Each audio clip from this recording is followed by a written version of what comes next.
Hey everyone, this is Fernando doing another video for the Modern Survivalist. In this case, playing a little game here. What three products, just three products, would you have in your food supply if you could only pick three of them?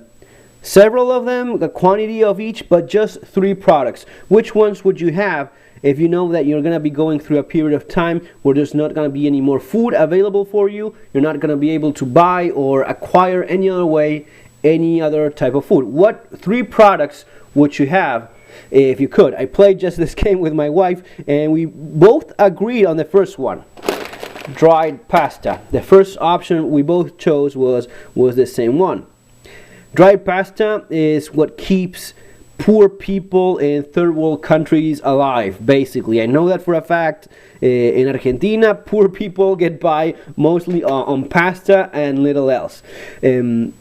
The selection of each of these three products is not only based on what nutritional value it has, also in the cost, also in how good it lasts, the shelf life it has. So we're looking at long shelf life, good nutritional value, ease of cooking as well, because if there's a disaster, fuel may not be as readily available, so how much fuel you need for cooking is also important. Even better if you can just eat it right away.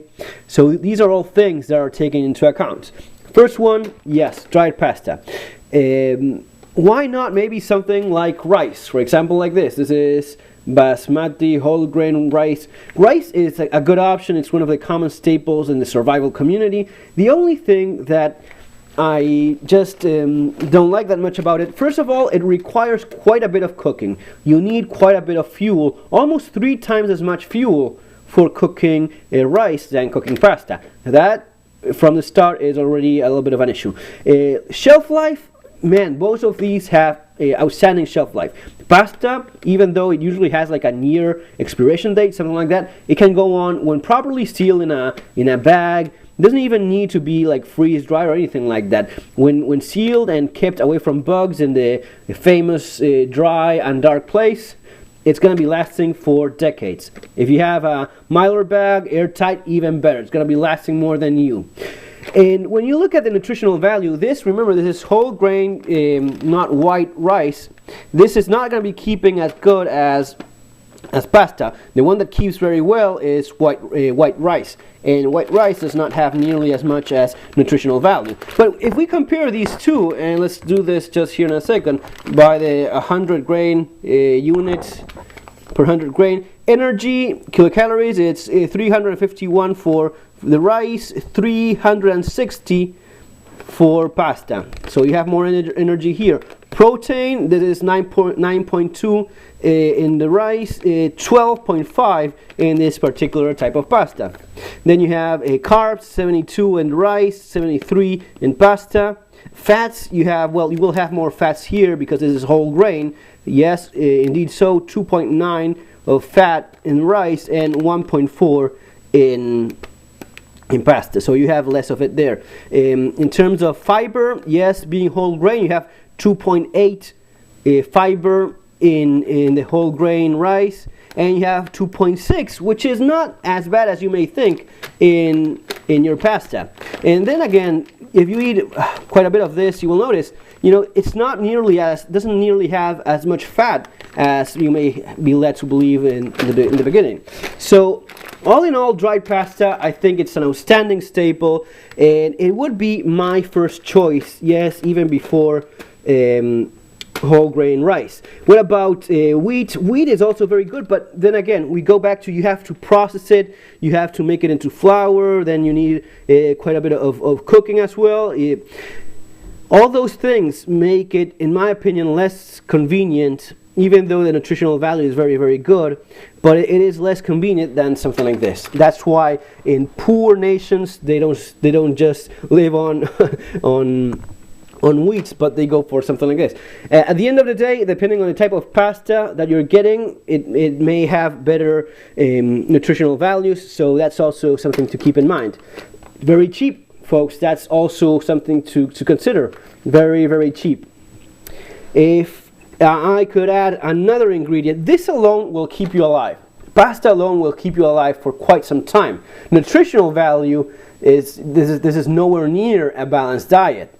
Absolutely. But there was a case recently of a kid, well, she was an 18-year-old girl. She was from Britain. She lived most of her life eating ramen noodles alone. Those those ramen noodles. Yes, surprisingly, she wasn't that really fat at all. She was quite thin. I saw a picture in the news article. She had an awful physical check, bad condition in general because of such an awful diet, eating ramen noodles all day long for years. But she had this condition that she just couldn't digest and she couldn't eat, and she found she found repulsing any other kind of food. The texture alone, she just couldn't eat it. So she had been living almost for years on basically ramen noodles alone. So pasta will keep you alive. If I could add something else, of course, as to compensate, I would go for canned vegetables, something like this, like peas and carrots. These in particular, it's a nice size, small enough jar, will last for many years beyond the expiration date, same as the pasta.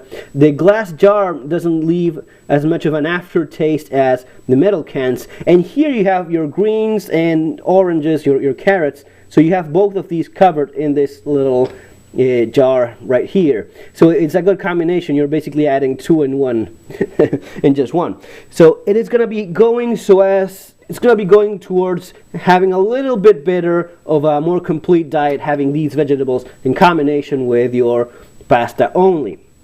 Now, if we could have one more, what I would go for is some form of canned meat. Ideally, something like this would be my first choice. Stewed gravy, yeah. This one, maybe it's better, has a little bit more 77% pure beef from Brazil. Not a bad option. It is a little bit more expensive, these type of canned meats. The better they are, the more expensive they are, because the more real meat they have. Sometimes they have quite a bit of salt, so you have to check that out as well, so as to see that you're not getting quite a lot of meat. This would be my three choices. This would actually keep you going for years with little else. And it's going to be not nearly as bad of a diet as you may think. Especially if you have quite a bit of vegetables, you have meat, so as you have your proteins and your fats, they're covered. So this three is a good basic setup. If you couldn't have this, back in Argentina, these kind of canned meats weren't that common. I would have canned tuna, pasta, and your canned vegetables, something like this combined, so as to have more variety. Tuna tastes good. You can eat it right out of the can. It is generally not that expensive, lasts forever, well beyond the expiration date in most cases. When it's in sunflower oil, you also have, of course, the vegetable oil in there that gives you a little bit more of those healthy fats. Many tuna cans also have the indication of omega-3 as well, so you have all that goodness in those cans. Yes, it does have mercury in it, and you shouldn't eat more than, if I'm remembering correctly, you shouldn't eat more than 100 grains of tuna or any other fish, I think, per week. But basically, it is going to be working pretty well with your other products. Even better, yes, this would be the best option in my opinion. Just basic canned meats, vegetables, pasta. This will keep you alive. And if you want to keep it simple, especially if you want to keep it simple with things that are readily available in most supermarkets, this is not a bad idea. This is not a bad way to go buy it and build your foundation of your food supply, and then add other things so as to make it more varied and with better nutritional value. So that's basically it, folks. Remember to subscribe. I'm going to be doing a video right now if I could have a couple more products add to this very basic, very Spartan setup of food supply. Guys, take care. See you in our next video.